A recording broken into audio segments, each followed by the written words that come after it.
अस्सलाम वालेकुम, आप देख रहे हैं डॉन न्यूज़ में मेज़बान अब्दुल गफ्फार पुराम रिप्ले के एक और एपिसोड के साथ। वैसे तो कहा जाता है काम बिफोर द स्टॉर्म, लेकिन मुझे लग रहा है कब काम आफ्टर द स्टॉर्म भी होता है, क्योंकि वर्ल्ड कप की हंगामा खेजी के बाद एक बड़ी सुकून की कैफियत है। ऑस्ट्रेलिया के कप्तान तो पैट कमिंस पहुंच गए ऑस्ट्रेलिया और सेलिब्रेशन कर रहे हैं, लेकिन उनके बहुत सारे टीम मेट्स इस वक्त जो है वो T20 सीरीज़ खेलने इंडिया में मौजूद हैं। तो मुझे उनसे हमदर्दी भी है कि वर्ल्ड कप जीतने के बाद उनको घर जाना चाहिए था, लेकिन क्रिकेट इतनी ज़्यादा होगी कि वो बेचारे वहाँ बैठ कर जो है वो क्रिकेट का इंतजार कर रहे हैं। लेकिन बहरहाल पैट कमिंस को मच नीडेड ब्रेक मिला, वो वहाँ जा चुके हैं। इसी तरह डेविड वार्नर नहीं होंगे। लेकिन हमारी तो प्रोग्राम में आज जो मेन टॉपिक्स रहेंगे जनाब दो हैं। पाकिस्तान टीम की तैयारियों का आगाज़ कल से हो रहा है, पिंडी में पाकिस्तान टीम का कैंप शुरू हो रहा है और रावलपिंडी के स्टेडियम में पाकिस्तान टीम कल यकजा होगी और उसके बाद पाकिस्तान टीम का ये कैंप 28 तारीख से जारी रहेगा। 2 तारीख को टीम को रवाना होना है और ऑस्ट्रेलिया एक ऐसा प्लेयर जहां पाकिस्तान की जो परफॉर्मेंस है वो हमेशा से बहुत ऑर्डिनरी रही है टेस्ट क्रिकेट के अंदर। पाकिस्तान ने स्पेशली आखिरी तकरीबन 20 सालों में वहाँ पर कोई टेस्ट मैच नहीं जीता। गो के 92 का वर्ल्ड कप वहाँ ज़रूर जीते थे, लेकिन टेस्ट क्रिकेट में हमने बहुत स्ट्रगल किया और जितना हमने माजी में स्ट्रगल किया और कुछ हमारी अच्छी यादें भी। इमरान खान जब खिलाड़ी थे उनके विकटें, इसी तरह अगर हम बात करते हैं वसीम अकरम, मुश्ताक अहमद ने एक मैच विनिंग परफॉर्मेंस दिखाई, सरफराज नवाज का एक यादगार स्पेल है। और इन सारी यादगार बातों पर मैचेस पे बात करने के लिए मेरे ख्याल में जो शख्स मेरे साथ मौजूद हैं उन्होंने सब ये खुद पिक किया है और जब ये आते हैं हमारी नॉलेज में बड़ा इजाफा होता है और फर्स्ट हैंड इन्फॉर्मेशन हमें इनसे मिलती है। हमारे साथ मौजूद है द वेटरन स्पोर्ट जर्नलिस्ट कमर अहमद साहब। अस्सलाम वालेकुम कमर भाई।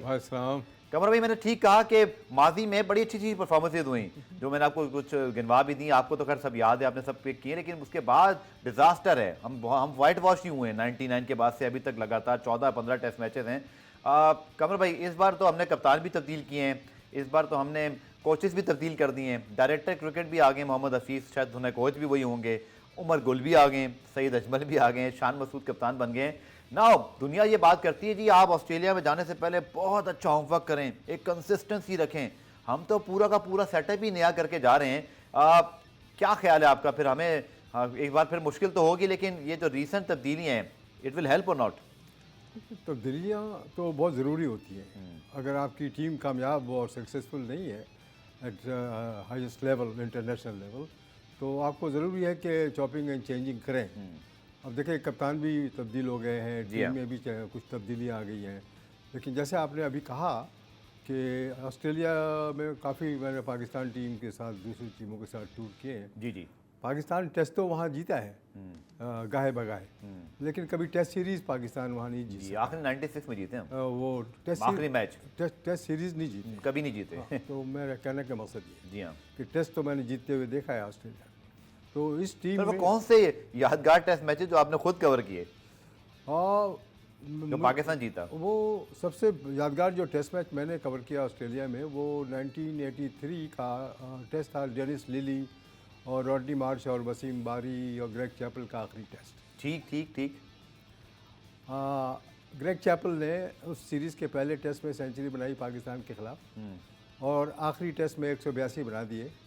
ओके, आखिरी टेस्ट में, लास्ट टेस्ट जी, उन्होंने डेब्यू में भी सेंचुरी मारी थी और आखिरी टेस्ट में। फैंटास्टिक।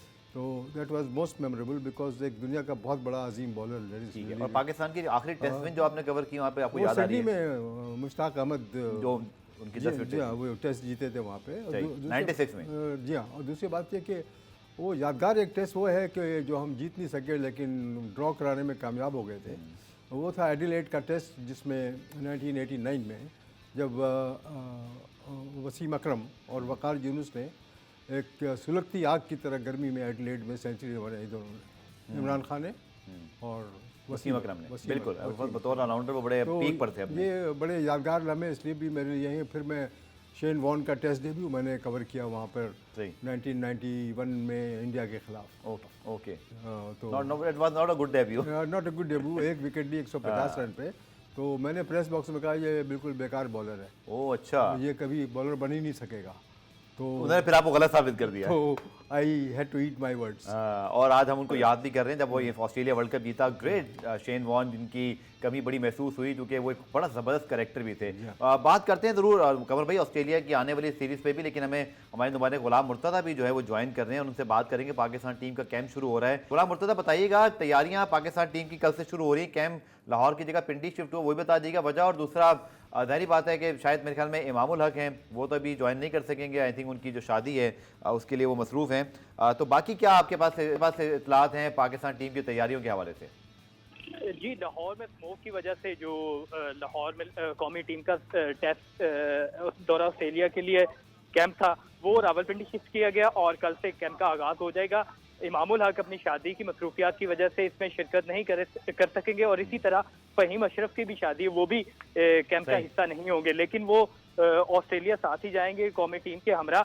पाकिस्तान के जो नए जो मैनेजमेंट आई है, जिनमें बॉलिंग कोच है, फास्ट बॉलिंग कोच है, स्पिन बॉलिंग कोच है और डायरेक्टर क्रिकेट है, उनसे हमारी थोड़ी बात हुई तो उनकी जानिब से वो बहुत ज़्यादा इस दौरे के हवाले से थोड़े पॉजिटिव भी नज़र आ रहे हैं। उनकी जानिब से कहा जा रहा था कि हमारी कोशिश है कि ऑस्ट्रेलिया में, क्योंकि पाकिस्तान का रिकॉर्ड बेहतर नहीं है, तो अच्छी परफॉर्मेंस का मुजाहरा करें और ऐसे जो कुछ यंगस्टर्स को भी इसी वजह से इंक्लूड किया गया है ताकि फर्स्ट क्लास के जो परफॉर्मर्स हैं उनको इज्जत दी जा सके। लेकिन हुरैरा को इंक्लूड ना करना, ये मेरे मुताबिक एक चलिए मैं आपकी तरफ आता हूँ, इस पर हम डिटेल बात करेंगे, प्लीज हमारे साथ मौजूद रहेगा। अब बड़ी इंटरेस्टिंग बात ये हुई कमर भाई, और आप इस पर बहुत अच्छा तबसरा कर सकते हैं, क्योंकि हर आते हुए साल के साथ एक तब्दीली की तरफ जा रही है। सिटिंग जो हमारे चीफ सेलेक्टर हैं, उन्होंने पहली प्रेस कॉन्फ्रेंस की, वहाब रियाज साहब ने, उन्होंने कहा जी मैंने मोहम्मद हारिस रऊफ को कहा कि आप 150 प्लस बॉलिंग करते हैं, आपको टेस्ट क्रिकेट खेलनी चाहिए।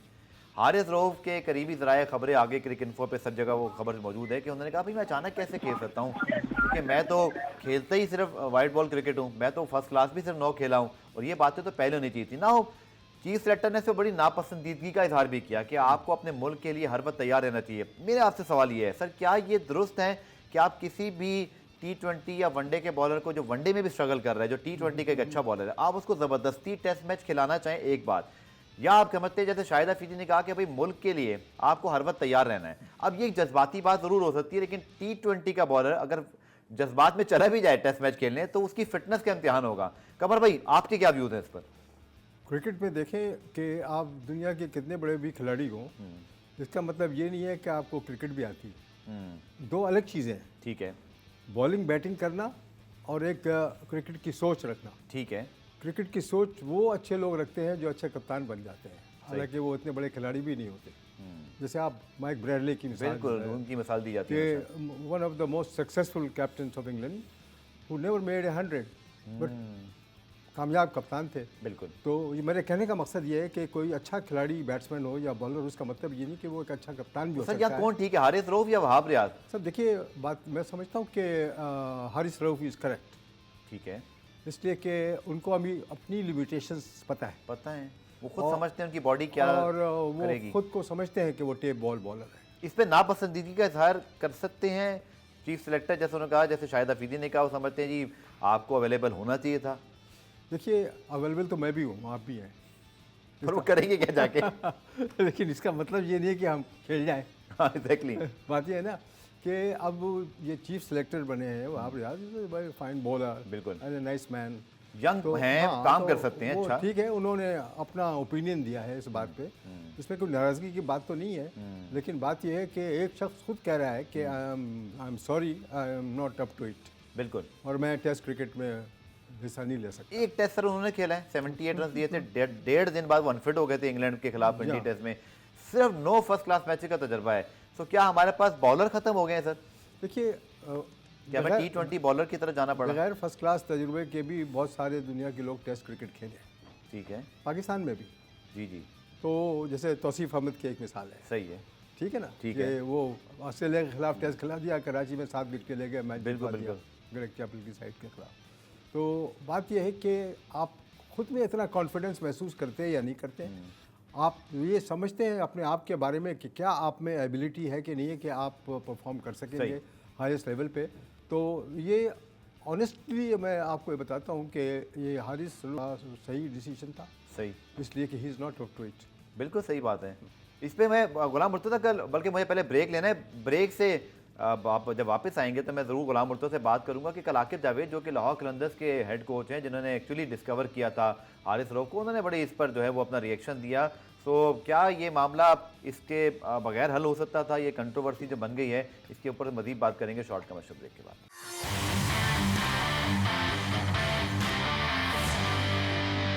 प्रोग्राम रिप्ले में खुशामदीद। और जैसे हम बात कर रहे थे कंट्रोवर्सी पाकिस्तान टेस्ट स्क्वाड के हवाले से कि हारिस रऊफ को ऑफर की गई, उन्होंने मना कर दिया। उनको डिस्कवर करने वाले पाकिस्तान के साबिक टेस्ट फास्ट बॉलर और लाहौर कलंदर्स के डायरेक्टर क्रिकेट और उनके हेड कोच आकिब जावेद ने कल जब मीडिया से गुफ्तगू की तो कुछ वो भी नाराज़ थे वहाब रियाज से सिचुएशन पर। आइए देखते हैं वो क्या कह रहे हैं। किस बेस पे आप उसको मना रहे हैं? एक प्लेयर है जो लाहौर कलंदर के डेवलपमेंट से आया, पीएसएल में उसने परफॉर्म किया, आपने उसको T20 में आप लेकर आए, फिर उसके आगे जो सफ़र है वो पीसीबी का है कि वो किस तरह से एक प्लेयर को डेवलप करते हैं। एक बच्चा जो है पिछले 1-1.5 साल से वो 4 डे का एक मैच नहीं खेला, तो आप किस ड्रीम में हैं? आप नींद में हैं, होश में हैं कि आप उस प्लेयर को कह रहे हो कि आप टेस्ट क्रिकेट खेल लो? एक खिलाया था ना उसे टेस्ट मैच, तो 1.5 दिन में वो अनफिट हो गया था। तो ट्रेड बाग आकिब जावेद साहब और बड़ा ब्लंट बोलते हैं। उन्होंने कहा जी वो तो 1-1.5 साल से फर्स्ट क्लास भी नहीं खेला और जो टेस्ट खेले उसके 1.5 दिन बाद वो इंजर्ड हो गए थे। तो मैं आपकी तवज्जो देना चाहता कि ये वो शख्स हैं जिन्होंने एक्चुअली हारिस रऊफ को डिस्कवर किया, लिटरली डिस्कवर किया फ्रॉम द टेप बॉल। उनकी एक बड़ी ड्रीम जर्नी है। फिर वो बिग बैश खेले, फिर पाकिस्तान टीम में आ गए, लेकिन हालिया वर्ल्ड कप में उनकी जब एक फॉर्मेट में परफॉर्मेंस अच्छी नहीं है तो T20 के अलावा टेस्ट में अगेन कमर भाई वही बात है कि शायद मेरे ख्याल में ये एक बड़ी एडवेंचरस किस्म की एक सोच हो सकती है, लेकिन शायद अमली जामा इसको पहनाना मुश्किल था। नसीम शाह की इंजरी के बाद ना तो पाकिस्तान का जो पेस अटैक था तो वो तो बिल्कुल डिस्टर्ब हो गया। यानी वो कहते हैं ना कि फास्ट बॉलर्स हंट इन पेयर्स, तो शाहिन शाह अफरीदी भी ब्लंट हो गया इसलिए कि दूसरे एंड से कोई सही गेंद करने वाला नहीं था। बिल्कुल ऐसा ही हुआ प्रॉपर जो कि अटैक का थ्रस्ट और प्रेशर डाले जी बैटिंग साइड के ऊपर। तो आकिब जावेद ने कहा बिल्कुल सही बात की है कि एक शख्स का कोई एक्सपीरियंस नहीं है, खुद वो मेंटली तैयार नहीं है टेस्ट लेवल की क्रिकेट खेलने के लिए, तो why you trying to push him in. ठीक है, बात दरअसल ये है कि गेंद पटकने से और गेंद तेज़ करने से कोई आजकल नहीं डरता है। वो इतने सारे हेलमेट और ये प्रोटेक्टिव गियर्स लोग बैट्समैन आजकल बिल्कुल। ऑस्ट्रेलियन को क्या करता रहेंगे तो वो भी वो तो वहीं हाँ, पले बड़े हैं। वो पले बड़े हैं वहाँ पर। दूसरे खेलते हैं। हारिस रऊफ ऑस्ट्रेलिया में कुछ क्रिकेट खेले बिग बैश भी खेली उन्होंने। इधर खेली है। इसका मतलब ये नहीं है कि वो टेस्ट लेवल पे वहाँ पर ऑस्ट्रेलिया में जाकर वो भी ऑस्ट्रेलियन बैट्समैनों के सामने अभी उनके परफॉर्मेंस आपने देखी जी। और सर वो तो वर्ल्ड चैंपियन बन गए, उनका कॉन्फिडेंस भी सातवें आसमान पर है। कमाल की बैटिंग ट्रेविस। मैंने आप यकीन माने कि मैंने एक वर्ल्ड कप की एक बॉल नहीं देखी।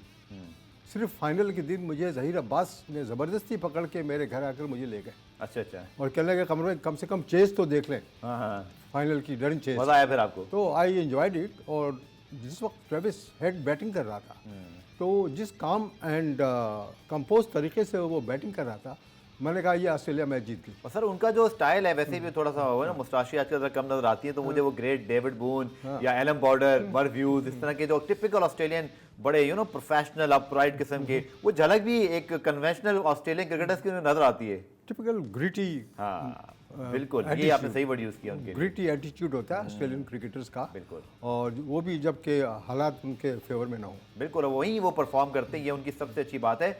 अब सवाल ये पैदा होता है गुलाम मुर्तज़ा कि जैसे आपने मुझे परसों भी अपडेट किया था कि क्या हमारे पास चॉइसेस महदूद थी। अगर हम देखें Mir Hamza is a very fine choice, Khurram Shahzad ने परफॉर्म किया, लेकिन एहसान उल्लाह भी इंजर्ड हैं, नसीम शाह की इंजरी है, इसी तरह मोहम्मद हसनैन। मुझे नहीं पता कि बल्कि इन दोनों फास्ट बॉलर पे भी मेरे यही सवालात हैं कि हसनैन या इवन एहसान उल्लाह, वो भी T20 के ही बॉलर्स हैं, क्या वो टेस्ट मैच के अंदर कर सकते? तो असल सवाल तो ये पैदा होता है गुलाम मुर्तज़ा, आप भी पूरा सीज़न कवर करके आए भी कादम ट्रॉफी का, कि हमारे पास उस तरह का टैलेंट नहीं है। या तो लगता है कि हमने इतने बड़े टूर की, ना तो हमें उस वक्त पता था, और दूसरा ये प्रॉब्लम जो मैं कमर भाई के इसके बाद आ रहा हूँ, पहले आप बता दीजिए, बार बार चेयरमैन तब्दील होगा, बार बार चीफ सेलेक्टर तब्दील होगा, तो फिर ऐसे ही ओवरनाइट फैसले होंगे।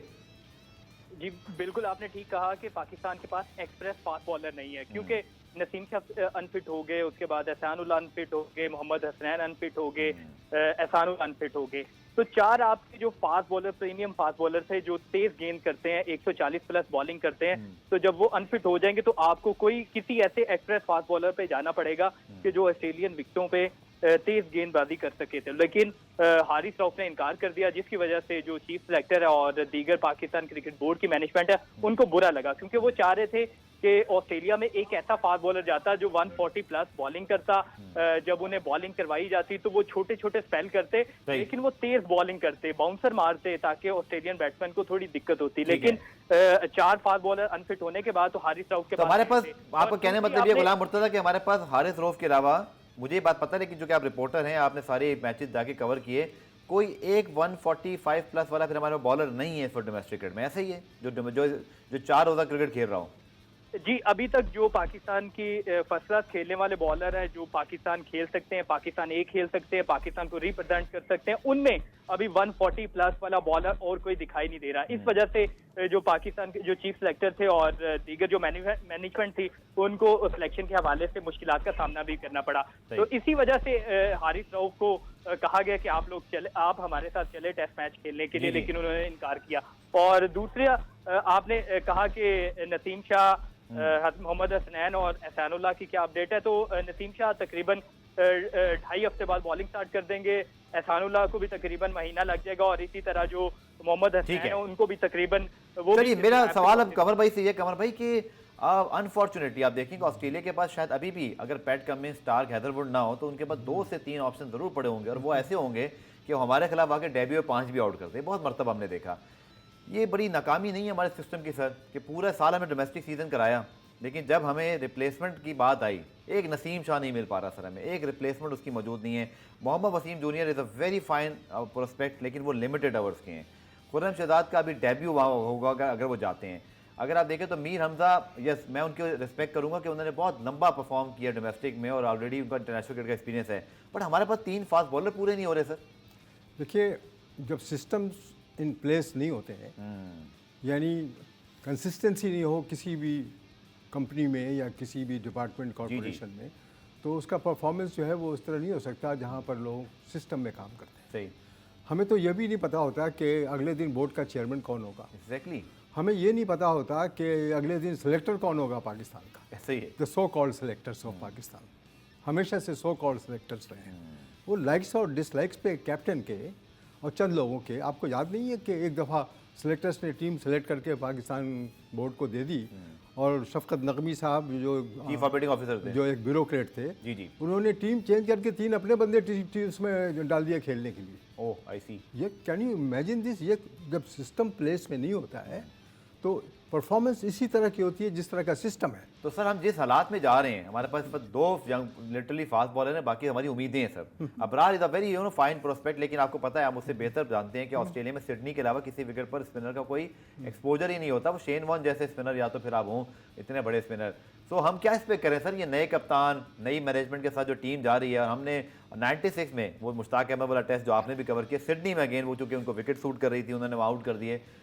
क्या सर हम एक्सपेक्ट करें कि खुदा ना खास्ता एक और वाइट वॉश आ रहा है? देखिए, बात दरअसल ये है कि टू बी रियलिस्टिक, अगर हकीकत पसंद आप हैं तो आपको समझ जाना चाहिए, अगर आप थोड़ी सी बहुत क्रिकेट की समझ बूझ या आप क्रिकेट खेले हुए हैं, कि ये एक बॉलिंग का जो कम्बिनेशन होता है फास्ट बॉलर्स और स्पिनर्स और विकेट की कंडीशन को देखते हुए टीम को मैदान में उतारना, उसमें ट्रेंडलर्स जो होते हैं और पार्ट टाइम स्पिनर्स और पार्ट टाइम फास्ट बॉलर्स नहीं चलते हैं। या जिन्होंने फर्स्ट क्लास ही ना खेली हो। आप देखिए, इफ्तिखार अहमद और ये शादाब, जी जी, ये लोग not very regular top class spin bowlers.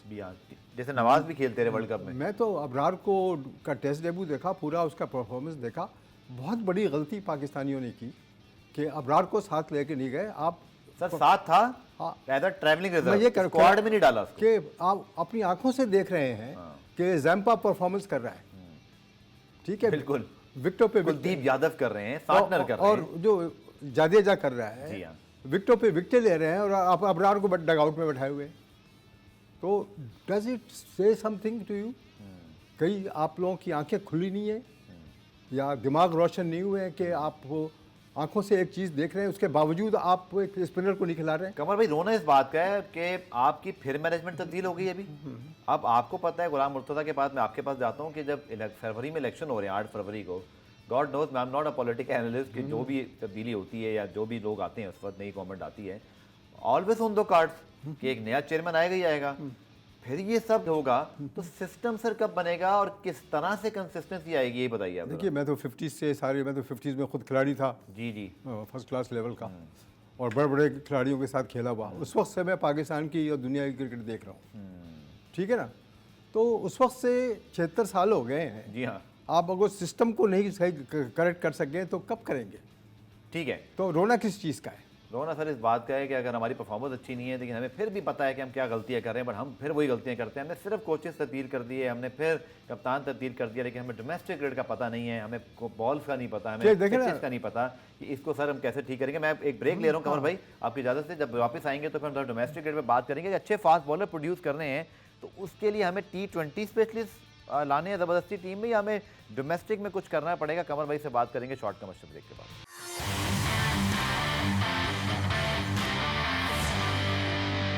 पुनः इतने में खुशामदीद। तो सर हम जो बात मैं आपसे सवाल करना चाह रहा हूँ इस आखिरी पार्ट में क्रिकेट के हवाले से, कि हम बजाय इसके कि हम T20 बॉलर्स को पुश करें, फोर्स करें, कंट्रोवर्सी बनी बिला वजह की, हमारे पास डोमेस्टिक में उस पाए के डोमेस्टिक में फास्ट बॉलर नहीं आ रहे। कमर भाई इसके लिए हमें क्या करना है? इंग्लैंड के पास हर वक्त एक फास्ट बॉलर तैयार होते हैं, ऑस्ट्रेलिया पर तैयार है, एक ज़माने हमारे पास बहुत थे, हमें कहा जाता था भाई इनका तो एक फैक्ट्री लगी हुई है, बट कहाँ गई तो सर वो फैक्ट्री? हमें टेस्ट के फास्ट बॉलर तो सर नहीं मिल रहे हैं अनफॉर्चुनेटली। ये भी जो फास्ट बॉलर हैं अब जो खेल रहे हैं ज़्यादातर वो लिमिटेड ओवर्स के हैं।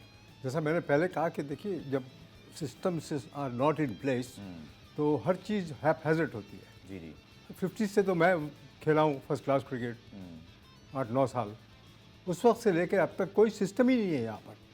नेचुरल टैलेंट पे सब चल रहा है। जब गवर्नमेंट चेंज होती है तो बोर्ड चेंज होता है, जब बोर्ड चेंज होता है तो फिर वो अपना सिस्टम शुरू डोमेस्टिक क्रिकेट का शुरू कर देता है। जी जी। कोई कह रहा है जी डिपार्टमेंटल टीम नहीं खेलेगी, कोई कह रहा है जी प्रोविंशियल टीम नहीं खेलेगी, कोई कह रहा 76 साल से ये सिलसिला चल रहा है, तो आप किस तरह से डोमेस्टिक क्रिकेट में से टैलेंट को उभारेंगे ऊपर? सर आपने इतनी क्रिकेट खेली भी है और फिर आपने कवर की, चले नेचुरल टैलेंट हमारा बहुत आया, ग्रेट, मतलब वसीम वकार, उससे पहले इमरान खान साहब, फिर हम बात करते हैं शुएब अख्तर की, मोहम्मद आसिफ, मोहम्मद आमिर, अभी शाहीन शाह अफरीदी। अब आपके ख्याल में क्या एक वजह है, क्या तरजीहात बदल गई हैं? या तो सब T20 क्रिकेट खेलना चाहते हैं, उसी तरह की माइंडसेट बन गया है। मुझे तो सर ये नज़र आ रहा है टेस्ट क्रिकेट कम अज़ कम पाकिस्तान में इसका फ्यूचर मुझे ठीक नज़र नहीं आ रहा। जो हमारे बॉलर्स की प्रायोरिटीज़ आपने देख ली, अनफॉर्चुनेटली हारे सही तो हैं, लेकिन ऐसा भी हो सकता था कि हम सिस्टम इन प्लेस होते तो यही 150 का बॉलर एक साल ग्रूम करके और ऑस्ट्रेलिया जा सकता था। देखिए दुनिया में जिस तरह हर चीज़ तब्दील हो रही है उस तरह इसी तरह मुख्तलिफ शोबे में या मुख्तलिफ खेल भी तब्दील हो रहे हैं। बिल्कुल। पहले आपको वाइट बॉल क्रिकेट तो थी नहीं, या कलर क्लोथिंग में क्रिकेट थी नहीं, या ब्लैक स्क्रीन थी नहीं, या फ्लड लाइट क्रिकेट नहीं थी। जी जी। ये सब चेंज हो गया है।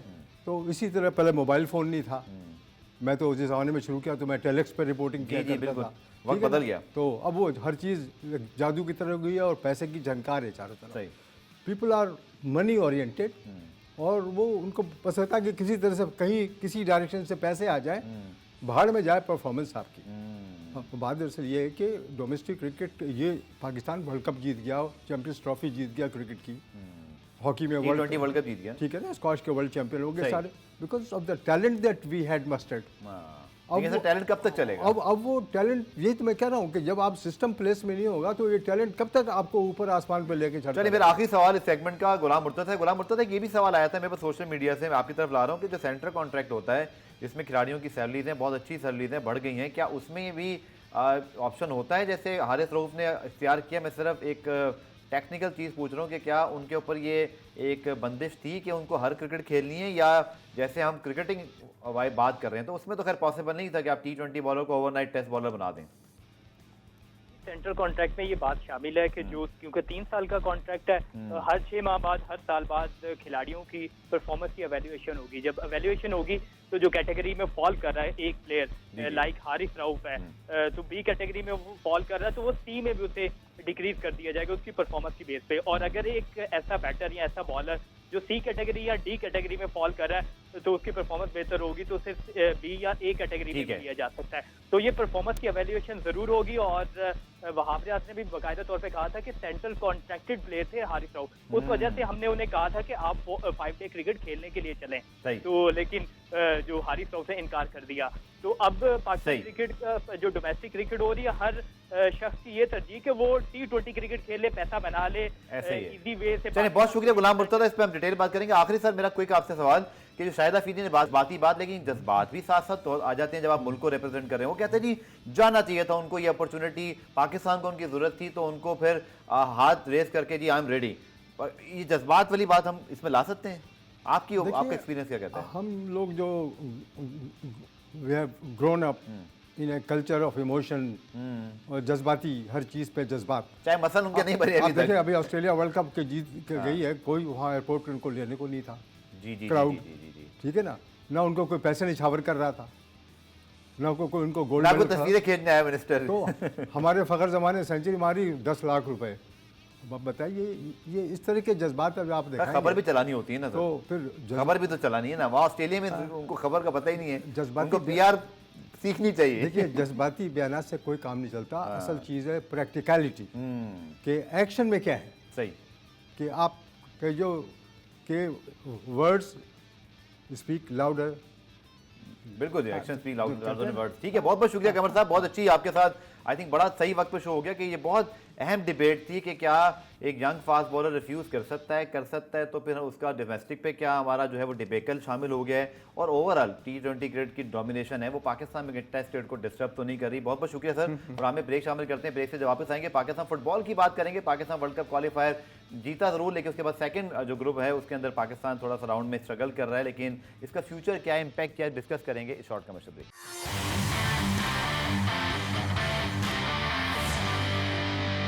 प्रोग्राम रिप्ले में खुशामदीद। तो जनाब बात करते हैं पाकिस्तान फुटबॉल की, और Pakistan football world cup qualifier में पहली मरतबा जीता, उसके बाद हम नेक्स्ट राउंड में प्रोसीड हुए, मैचेस जारी हैं। कल हमारा जनाब मैच था ताजिकिस्तान से जिसमें हम 6-1 से हार गए।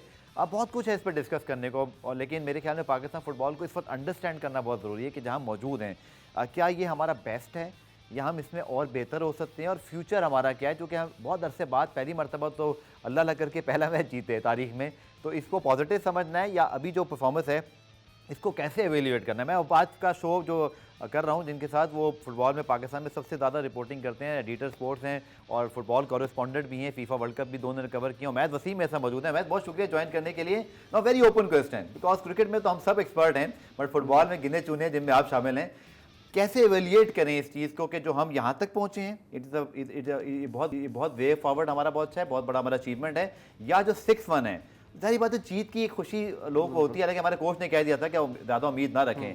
How you will explain this position जिसमें हम अभी मौजूद हैं?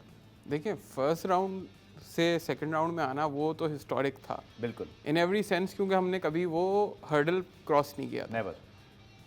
जो 6-1 हुआ है ना, वो थोड़ा डिसअपॉइंटिंग था, ठीक है। क्योंकि हम थोड़ा बेटर एक्सपेक्ट कर रहे थे। इवन कोच ने उसके बाद बोला, और बड़ी धुआंधार प्रेस कॉन्फ्रेंस हुई स्टेफन कॉन्स्टेंटाइन की, जिन्होंने बोला कि मेरे प्लेयर्स ने did not execute the plans. ठीक है। उन्होंने बोला हमारा ये लेवल नहीं है कि हम यहाँ बिलोंग नहीं करते, और ये उन्होंने बड़ी फ्रैंक बात बोली है, क्योंकि देखें जो सेकंड राउंड है ना, इसमें एशिया की एलीट टीम्स आ रही हैं, सही है, और वो जो इंटरनेशनल फुटबॉल का गल्फ है ना, हमारी टीम और उन टीमों में ना वो बहुत है, सही है। पहला मैच हमने सऊदी अरेबिया से खेला 4-0, ऑन पेपर बहुत अच्छा रिजल्ट है कि आपने सऊदी अरेबिया से सिर्फ 4-0 हारे। उसमें वो मैच आई थी 90 तक हम बड़े ठीक जा रहे थे, लेकिन शायद इंजरी टाइम में वो जो हमारा थोड़ा हम एक्सपोज हो गए, थोड़े गोल, आई थिंक 2 गोल कंसीड किया आफ्टर 90 हमने। लेकिन देखें सऊदी अरेबिया ने उस लेवल की फुटबॉल नहीं खेली जो उन्होंने शायद वर्ल्ड कप पे खेली। मतलब मैं उस मैच में था जब उन्होंने अर्जेंटीना को हराया। जी जी जी जी बिल्कुल। तो वो जो फुटबॉल वो लोग वहाँ खेल रहे थे और जो फुटबॉल वो हमारे खिलाफ खेल रहे थे ना, उसमें ज़मीन आसमान का फर्क। और क्या टीम भी तकरीबन वही थी या नहीं, टीम में काफ़ी चेंजेस थे। रोबर्टो थे। मैंचीनी ने काफ़ी यंग टीम खिलाई थी हमारे खिलाफ, लेकिन वो तारीफ की पाकिस्तान टीम की बात। बिल्कुल। तो मतलब देखें कुछ फेजेस में हम बहुत अच्छे थे अगेंस्ट सऊदी अरेबिया, बट कल देखें ताजिकिस्तान सऊदी अरेबिया से बहुत नीचे रैंक्ड है, सही है। जो जिस तरह हमारी डिफेंस मिडफील्ड के बीच में से वो पासेस निकाल रहे थे और जिस तरह वो डिफेंसिव लाइंस को ब्रीच कर रहे थे ना, ये एक कॉज ऑफ कंसर्न है। देखिए हम ये नहीं एक्सपेक्ट कर रहे थे जब हम सेकंड राउंड में गए थे कि हम थर्ड राउंड ऑफ क्वालिफाइंग में चले जाएंगे, और ये कोई रियलिस्टिक एक्सपेक्टेशन होनी भी नहीं चाहिए, ठीक है। लेकिन ये है कि हम ये एक्सपेक्ट नहीं कर रहे थे हम 6-1 हारेंगे। फिर क्या होता कि जो हमने रिफ्लेक्शन दिखाया था अगेंस्ट सऊदी अरेबिया, और जिस तरह की आपने बात की कि फिर हमारे टीम ने यहाँ तक प्रोसीड भी किया, तो आपके ख्याल में कल हमें किस लेवल पे एटलीस्ट आना चाहिए था? मतलब मैं आपसे ये तो नहीं पूछा कि स्कोर लाइन क्या होती है, बट 6-1 तो आई एम श्योर ये बहुत थोड़ा सा ज़्यादा हो गया। आप क्या एक्सपेक्ट कर रहे थे इसका एक आउटकम? कल तो गोल्स और ज़्यादा हो सकते थे, हमारी गोलकीपर ने थोड़ी अच्छी सेव्स कर ली, लेकिन देखिए मैं सोचा था शायद हम 2-0 या 2-1 या 3-1 हार जाते, सही है, इतना बड़ा मार्जिन से हारना हम एक्सपेक्ट नहीं कर रहे थे सऊदी अरेबिया के मैच के बाद। ठीक है। और देखें थोड़े से प्रॉब्लम्स हैं क्योंकि हमारे जो फर्स्ट चॉइस राइट बैक है वो सस्पेंडेड थे, लेफ्ट विंग बैक है वो सस्पेंडेड थे क्योंकि उनके कार्ड्स बहुत ज़्यादा हो गए थे दोनों मैचेस में। तो एक यंग टीम थी, लेकिन जो खेल रहे थे मैं पर्सनली उनसे ज़्यादा एक्सपेक्ट ओके। जो प्लेयर्स ऑन द पिच थे। कल हारून हामिद को फर्स्ट स्टार्ट मिला। ठीक है। हारून हामिद जी जिन्होंने गोल किया था कैम्बोडिया के खिलाफ, लेकिन 45 मिनट्स में उनकी बड़ी लिस्टलेस सी परफॉर्मेंस थी। इसी तरह इमरान कियानी को कल स्टार्ट मिला, सेकंड मैच खेला उन्होंने पाकिस्तान में, सही। पाकिस्तान के लिए मैं ज़्यादा एक्सपेक्ट कर रहा था, जितनी हाइप क्रिएट की थी उन प्लेयर्स की हम ज़्यादा एक्सपेक्ट कर रहे थे। क्योंकि देखें इमरान कियानी जब आए टीम में तो PFF के सोशल्स पे बड़ा चल रहा था जी, बड़े प्लेयर आ गए, लेकिन इमरान कियानी खेलते सेमी प्रोफेशनल फुटबॉल है इंग्लैंड में। सही है। जो एशिया के जो ताजिकिस्तान के प्लेयर्स हैं वो AFC चैंपियंस लीग में खेलते हैं। तो that is a world of difference. हम देखें, हम ये नहीं कह रहे हम जीते और बहुत मतलब जीत जाएं और बड़े बड़े मार्जिन से दूसरी टीमों को हरा दें, लेकिन अभी हमें फोकस करने की ज़रूरत है कि अगर आप फॉरेन बेस्ड प्लेयर्स ला रहे हैं तो वो टॉप टैलेंट्स लाएं फॉरेन बेस्ड, ठीक है, जो इस टीम में डिफरेंस क्रिएट करें। एक सवाल, चूंकि जैसे मैंने कहा ना कि आप फुटबॉल के एक्सपर्ट हैं और पाकिस्तान में फुटबॉल को समझने के लिए आप लोगों के थ्रू हमें आना पड़ता है। क्रिकेट पे तो सबको पता होता है कि ये क्या हो रहा है क्या नहीं। ये जो मेरा एक पॉइंट ऑफ व्यू आपसे मैं सवाल कर रहा हूँ कि क्या हमारी टीम ये जो टैलेंट है हमने क्या ऐसी कोशिश की है उमैद? अब ये भी एक सवाल आखिर में करूँगा, जो हमारी फेडरेशन के मसाइल चल रहे हैं, हमारे इंतखाबात और नॉर्मलाइजेशन कमेटी, वो एक अलग मामला है। क्या हमने इतने अच्छे प्लेयर हमारे पास हैं कि अगर हम ये जो पाकिस्तान निजात जो पाकिस्तानी जो बाहर से प्लेयर आ रहे हैं इनके बगैर हम एक कॉम्पिटेंट टीम हो सकते थे, यहाँ तक आ सकते थे? और क्या ये रुझान वैसे दुनिया भर में है, लेकिन आप इसको क्या हम कहीं ओवर ज़्यादा तो नहीं हो गए इसमें, या पाकिस्तान में प्लेयर्स हैं नज़र नहीं आ रहे या उनको चांस नहीं मिल रहा? इस पर आप ही क्या राय है? देखिए पाकिस्तान में प्लेयर्स नज़र इस वजह से नहीं आ रहे, और कल जो कोच है उन्होंने बड़ी गुस्से में ये बोला कि दुनिया के हर मुल्क में लीग होती है, ठीक है, एक डोमेस्टिक फुटबॉल स्ट्रक्चर होता है। हमारे यहाँ because of politics, because of PFF issues domestic league हुई नहीं है। 2018 में लास्ट हुई थी। जी जी सही है। तो अब आप देखें 5 साल का गैप आ गया, तो वो जो है ना, अब आपके जो प्लेयर्स हैं ना, देखें फुटबॉल और क्रिकेट में जो फ़र्क है ना वो ये है कि फुटबॉल में पूरा सीजन चल रहा होता है फुटबॉल, बिल्कुल ठीक है। प्लेयर्स इंटरनेशनल ब्रेक में आते हैं, नेशनल टीम ज्वाइन करते हैं, वो जो बेसिक्स है ना वो क्लब फुटबॉल में खेल के आ रहे होते हैं, वहाँ वो सीख के आ रहे होते हैं। ठीक है। वो आते हैं नेशनल टीम में, कोच का काम होता है वो ये नहीं बताना कि यार तुमने इसको पास देना है या तुमने इसको पास देना है, वो सिर्फ अपनी स्ट्रैटेजी लेआउट करता है, हम यूं खेलेंगे। हमारी टीम में माइंड में जो चीज़ है कि इम्प्लीमेंट करनी है आपने, हमारी टीम में वो प्लेयर्स क्योंकि खेल ही नहीं रहे तो उनको वो कम्पिटिटिव मैच एक्सपीरियंस ही नहीं है कि वो आकर ताजिकिस्तान के खिलाफ खेलें। सही। तो ये जो मसाइल हैं, अब कल PFF के जो चेयरमैन हैं NC के, उन्होंने बोला कि जी हम लीग पे काम करेंगे और ये करेंगे, लेकिन बात ये है कि NC पिछले साल बहाल हुई थी दोबारा जब हम बैन से उठे थे। जी जी। तो इतने टाइम में आपने लीग पे काम क्यों नहीं करा? बिल्कुल सही सवाल है। तो मतलब बात वही घूम फिर के आती है कि हमारे स्पोर्ट्स के जो मसले हैं, चाहे वो फुटबॉल की हो, क्रिकेट के, अभी आप कमर साहब को सुन रहे थे जब मैं उनसे सवाल भी कर रहा था, स्टूडियो में आप मौजूद थे, कि वही आपकी जो बेसिक डोमेस्टिक है, जो आपकी घर की चीज़ें हैं वो ऑर्गेनाइज नहीं है। और जैसे आपने बताया कि 2018 के बाद से लीग ही नहीं हुई, not this is obviously the end of the topic, कि फिर आप बाहरी लोगों को देखेंगे ना। अब जो मैचेस हैं उनकी तरफ बात कर लेते हैं, लोगों को इन्फॉर्मेशन मिल जाए, क्योंकि 21 मार्च को हम खेल रहे हैं जनाब कम्बोडिया से होम, हो गया ये तो, सॉरी जून में इसके बाद, और फिर 2024 में आप जो है वो सऊदी अरब को होस्ट करेंगे ना। ये जो कमिंग मैचेस हैं आपके, आप क्या एक्सपेक्टेशंस रखते हैं? और दूसरा एक सवाल मुझे करना है कि हमारे तो कोच भी बिल्कुल आखिरी वक्त में आए थे, तो उस लिहाज से तो उन्होंने यहाँ तक पहुँचा दिया, तो ये भी आई थिंक इस लिहाज से हम कम से कम खुश हुए कि हमारी टीम मैचेस तो खेल रही है, वरना हम तो कहीं नजर ही नहीं आते थे। बिल्कुल नहीं, देखें ये बड़ा ज़रूरी था कि हम सेकंड स्टेज तक, बिल्कुल हमें मैचेस मिले हैं बिल्कुल। और क्योंकि हम हर दफ़ा ये होता था, हम फर्स्ट राउंड में नॉकआउट हो जाते थे। बाकी एक खबर आती थी उमैद की कि मैच होना है, उसके बाद ही हम हार के खत्म। इस बार खबरें ज्यादा आ रही हैं। वो होना ही है ना कि अब बाकी पूरा एशिया खेल रहा है, हाँ।